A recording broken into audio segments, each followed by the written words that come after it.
I have informed the Commonwealth Secretary General of my acceptance of the mission, provided that the Tanzanian government welcomes my engagement as a neighbor. Tanzania today feels heavy in a way that words struggle to capture.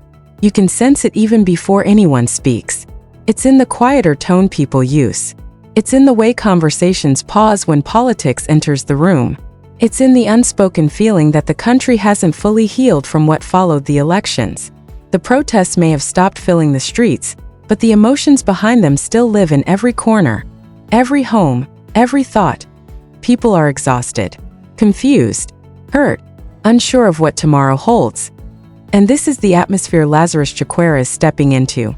Not a battlefield, not a fallen nation, but a country trying desperately to regain its balance.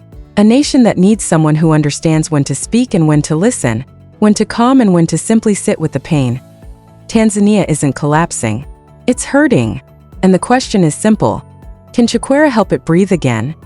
To understand the moment, you have to go back to October 29th, an election day that didn't feel like an election day. Something in the air was different. A tension people couldn't describe, a darkness they couldn't name. The sky felt heavier. The roads felt quieter. The country looked normal, but nothing felt normal. Then morning came, and the truth arrived with it. Tanzania wasn't calm anymore. It was shaken. Protests erupted across towns and cities. Police struggled to contain them. Opposition leaders rejected the results, calling the vote a sham.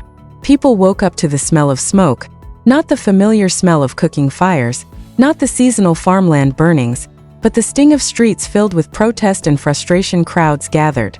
Some shouted, some cried, many just stared ahead, unable to recognize the future waiting for them. Dodoma felt unsteady. Arusha and Dar es Salaam, normally buzzing with movement, suddenly felt unstable, as if the emotional ground itself had cracked.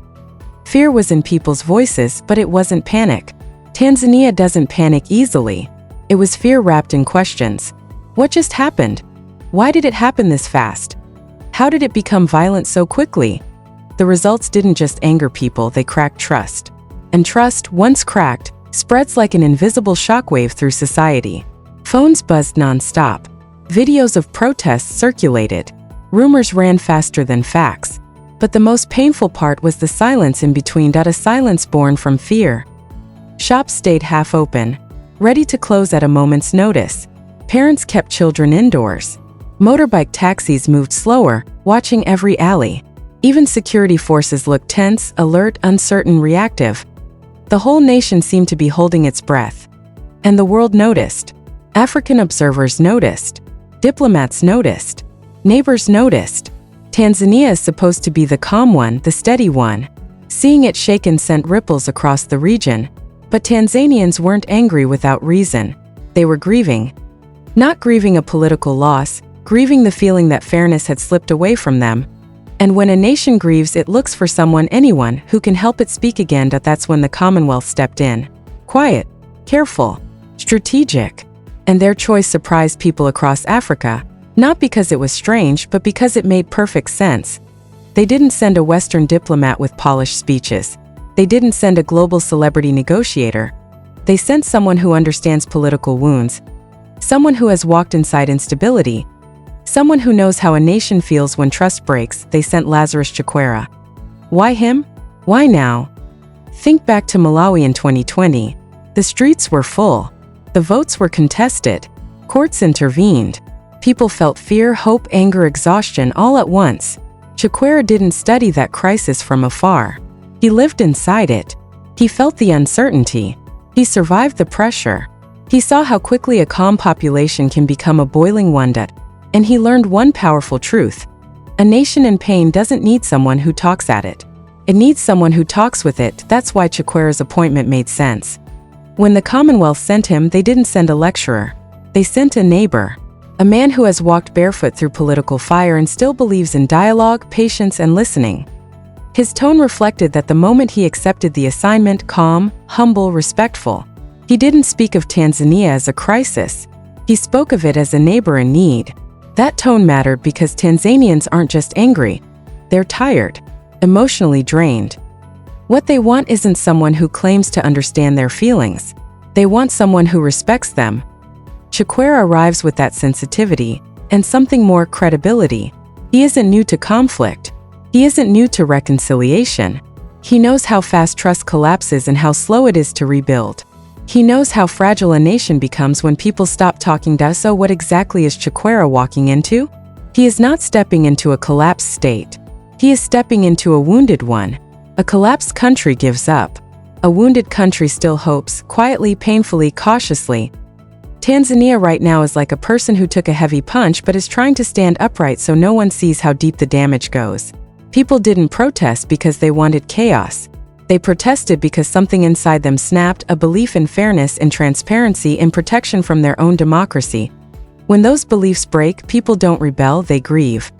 And the crackdown didn't heal the wound, deepened it. Violent responses don't calm a nation, they silence it. And silence becomes internal fear, the most dangerous kind. When people stop speaking, decisions become guesses. Assumptions spread.